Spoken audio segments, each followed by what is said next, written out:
Yo, what's going on guys? My name is Omega. Welcome back to another Apex Legends video. So today we got a ton of news to talk about. As you guys know, the patch notes for Season 6 are coming out in about 10 minutes of me recording this video. So we're going to be going over all of the new patch changes coming with Season 6. I also want to quickly talk to you guys about a way to counter Rampart in-game, because I know Rampart's going to be a new legend. She might be kind of overpowered, so I'm going to show you guys a few tips on how you can probably counter her when she is released later on tonight. Real quick, let's just talk about Rampart and her counters. So there's actually a post on Reddit kind of talking about Rampart, and one of the developers actually responded kind of giving us some tips on how we can, effectively play against Ramparts, because we know they're going to be everywhere in Season 6 once they start. So he basically said that grenades are truly the bane of Rampart's existence.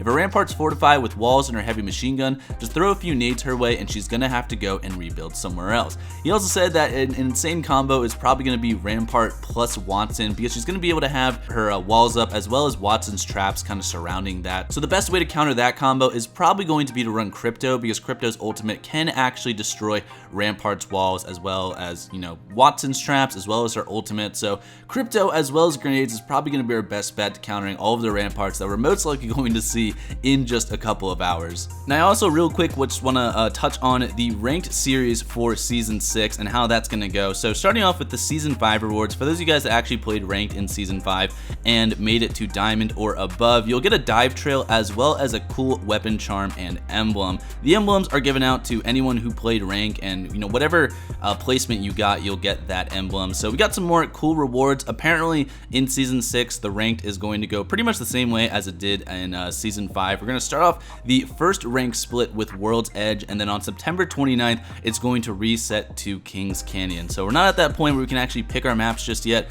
I'm hoping in Season 7 that feature is probably going to come, but in terms of rank split, that's where we're at right now. Alright guys, but let's get into the meat of this video, which is the patch notes for Season 6. There's a ton of new stuff. The patch notes just came out and I'm reading over them now, and Season 6 is going to have some huge changes for Apex Legends. So let's start off with the crafting system, because I think the crafting system is something that a lot of people had questions about. So basically the description for this is, we all know the RNG gods are not always in your favor. With Season 6 we're introducing a crafting system. Find materials throughout the map via loot bins or material stations, then take these to a replicator. Some of this loot rotates on a weekly or daily basis, but you'll always be able to see what's currently craftable in the game mode selector or the map screen. There's also been a huge change to armor, so now Evo Armor is the permanent armor in Apex Legends, and thank the furry gods, because dude, I am so tired of getting killed by RNG in the beginning of the game when someone finds purple armor, and I'm over here sitting with either no armor in a Mozambique or just some white common armor. So now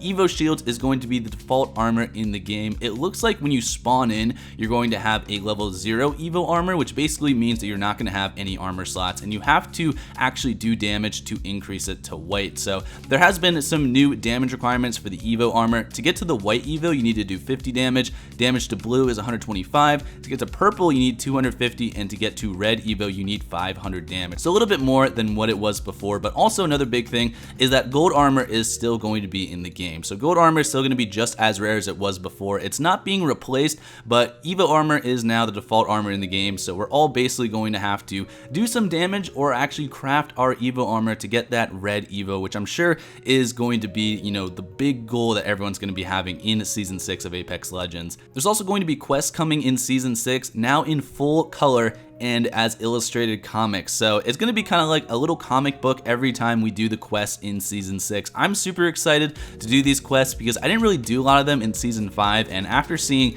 all of the hype towards the end of the quest, I'm really excited to actually start, diving into these quests and playing them every single week when they come out. But in terms of legend buffs, we've got a ton of different legend buffs. So first, coming to our boy Pathfinder, it's probably not the buff that everyone was hoping for. So basically Pathfinder's new buff is each time Pathfinder scans a survey beacon, the total cooldown of his ultimate is reduced. So his cooldown for his ultimate goes down by 10 seconds each time Pathfinder scans a beacon. You can scan up to 6 rings per game, which means the total cooldown can go from 120 seconds to 60 seconds. It's not like a crazy big buff. I was hoping they would do something with his active ability, just as grapple. Decreasing the cooldown of that I think is the big issue with Pathfinder. So not really too sure about these changes, but if you guys are a Bloodhound main, you are going to absolutely love these Bloodhound changes. He got another huge buff, so his Beast of the Hunt now gains even more duration when Bloodhound scores a knockdown or kill with the ultimate about to run out.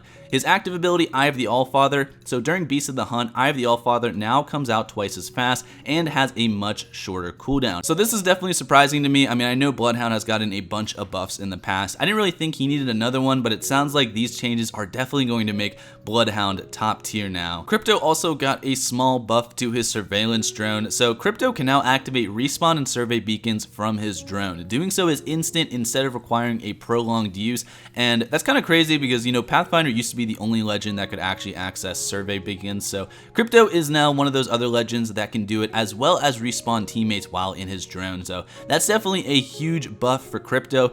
He also got another buff to his EMP. Well, the EMP will now slow teammates caught in the blast even if they had no shields. This means that players who have used Revenant's Death Totem will also be slowed. So I guess that's kind of a nerf, because if your teammates are caught in the EMP, they're going to be slowed too. It's kind of like what Bangalore's ultimate does right now, which is definitely really annoying because, you know, Bangalore's ultimate as well as now Crypto's ultimate is probably going to cause a lot of issues, especially if you place it right in the middle of a team fight where the rest of your teammates are. His drone also got a little buff to his HP. It now has 60 HP instead of 30, and the hitbox size has been increased just a little bit. So now it's going to be a little bit more tankier, but also a little bit easier to hit. There's also just been some other small nerfs and buffs to the other legends. So for Revenant, he got kind of like a little change. I wouldn't call it like a nerf or a buff, but the description is for 2 seconds after being recalled by the Death Totem, players cannot use Wraith's Dimensional Rift. So that's the only change we got for Revenant. I was expecting like a massive nerf hammer to come down on my favorite legend, but it looks like he's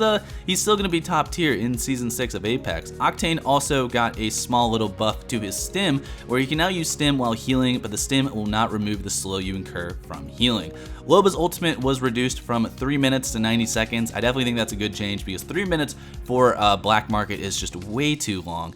Gibraltar's ultimate got an increased cooldown from 3 minutes to 4.5 minutes, and Bangalore's ultimate got a decreased cooldown from 4.5 minutes to 3 minutes. So I've talked about that a lot. It didn't make sense that Gibraltar's cooldown, which was so much shorter than Bangalore's, because it's obviously a much better ultimate for what it does. And then finally, with Wattson, her trophy system will now shoot down caustic barrels in fights if they would have landed inside the range of the trophy. So that's really cool. Wattson is now kind of like another counter to caustic, even though caustic is definitely the best counter to himself just in general. In terms of the loot, we were unfortunately right with the R99 and Devotion being switched, so now the R99 is only going to be available in supply drops. It looks like its damage got a small buff, increased from 11 to 12, with another buff to the magazine size, increasing it to 32, and the Devotion as well as Turbocharger is going to be added back as ground loot. The clip size for the Devotion has been reduced back to its original values of 36, 40, 44, and 48, which obviously means